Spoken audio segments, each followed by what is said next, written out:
Ya, program khusus Indo TV Konvensi ala PD masih bersama Anda dan kita masih bersama dengan seorang analis politik dari UIN Syarif Hidayatullah, Bung Gun-Gun Haryanto. Dan tadi kita lihat bahwa ada 11 nama, saya sebutkan mungkin Ali Maskur Musa, seorang Nahdiyin, anggota BPK, Anies Baswedan, Rektor Paramadina, Dahlan Iskan, Menteri BUMN, Dino Patijala, Duta Besar Indonesia untuk Amerika Serikat, Endriartono Sutarto, mantan Panglima TNI, Gita Wirjawan, Menteri Perdagangan, Hayono Isman, anggota DPR dan kader Partai Demokrat, Irman Gusman, Ketua DPD, Marzuki Ali, Ketua DPR, Pramono Edi Wibowo, mantan Kepala Staf Angkatan Darat, seorang jenderal, adik ipar Presiden SBY, dan Sinyohari Sarundayang, Gubernur Sulawesi Utara.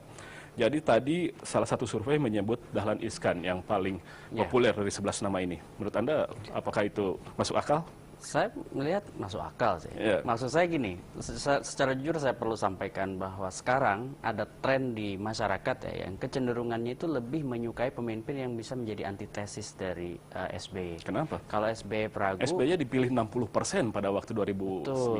Tetapi kemudian dinamikanya kan kemudian publik melihat bahwa SBY bukan seorang decision maker yang praktis, yang efektif.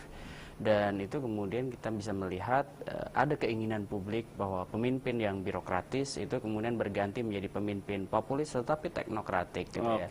Yang kemudian bukan lagi bicara tentang wacana dan pencitraan tapi bicara kerja yang real.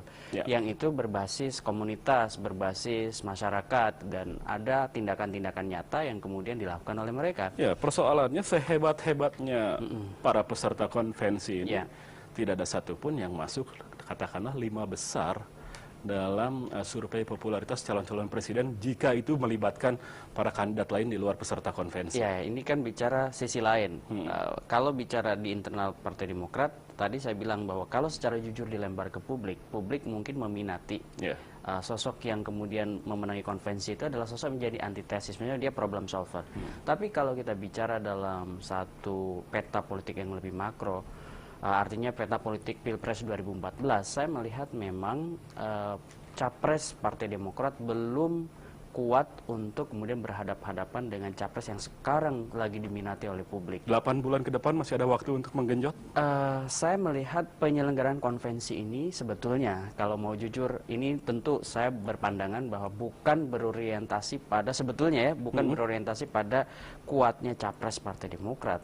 Tapi lebih pada mendongkrak target minimum yang diinginkan Partai Demokrat. Anda ingin mengatakan bahwa 8 bulan pun tidak akan cukup gitu untuk menggenjot popularitas capres Demokrat jika dihadapkan dengan nama lain. Jokowi katakanlah gitu. Iya, saya melihat 8 bulan ini lebih mengatrol sebetulnya suara Partai Demokrat. Suara Partai Demokrat misal minimum skenario 15% perolehan suara. Apalagi itu bisa tercapai jika kemudian Demokrat sendiri tidak bisa mencalonkan kandidatnya sebagai capres. Kalau misalnya dia di bawah 10, tentu kan problem besar bagi Partai Demokrat karena dia tidak bisa menyelenggarakan skenario-skenario lobby dan negosiasi dan kelompok papan tengah sekalipun gitu Dan kalau misalnya dia hanya angka 8, 9 atau 10, lain halnya kalau dia bisa mengatrol suara itu hingga misalnya taruhlah minimum di angka 15, terlebih kalau bisa lebih ya. Apalagi kalau kemudian di antara 11 calon ini lebih terjadi gesekan, justru popularitas Partai Demokrat mungkin akan bisa lebih saya melihat tidak terangkat.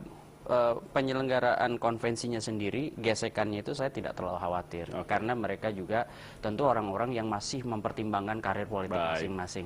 Hanya masalahnya itu. Kita akan bahas di segmen berikut dan pemirsa kami akan segera kembali setelah jeda yang satu ini. Jangan kemana-mana.